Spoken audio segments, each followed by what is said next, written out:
കനിവ് palliative volunteer training camp കോതമംഗലത്ത് നടന്നു. CPIM area secretary KA Joy camp ഉദ്ഘാടനം ചെയ്തു. ക്യാമ്പിൽ നിരവധി പേർ പങ്കെടുത്തു. Kanivu pain and palliative Kothamangalam area കമ്മിറ്റിയുടെ ആഭിമുഖ്യത്തിൽ പാലിയേറ്റീവ് വോളണ്ടിയർ ട്രെയിനിംഗ് ക്യാമ്പ് സംഘടിപ്പിച്ചു. CPIM area secretary KA Joy camp ഉദ്ഘാടനം ചെയ്തു.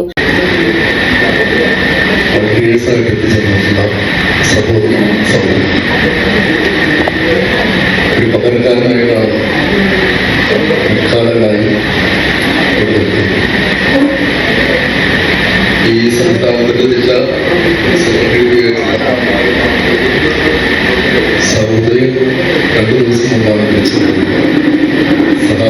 കനിവ് ഏരിയ പ്രസിഡന്റ് സാബു വർഗീസ് അധ്യക്ഷത വഹിച്ചു. Area joint secretary S Udayan ആമുഖ പ്രഭാഷണം നടത്തി. Kothamangalam taluk hospital superintendent doctor Sam Paul മുഖ്യപ്രഭാഷണം നിർവഹിച്ചു. കനിവ് ജില്ലാ കമ്മിറ്റി അംഗങ്ങളായ Khadija Maideen, CPS Balan, Kanivu Kothamangalam area secretary KK Varghese, Kanivu area joint secretary Saji Madavana, area vice president Bindu Jayakumar തുടങ്ങിയവർ സംസാരിച്ചു. തുടർന്ന് വിവിധ വിഷയങ്ങളിലായി retired health inspector Abraham EV, palliative നഴ്സുമാരായ സുനി പോൾ, ലക്ഷ്മി മോഹൻ, ഫിസിയോതെറാപ്പിസ്റ്റ് സാദി എന്നിവർ ക്ലാസുകൾ നയിച്ചു. മീഡിയ സിസ്റ്റി കോതമംഗലം.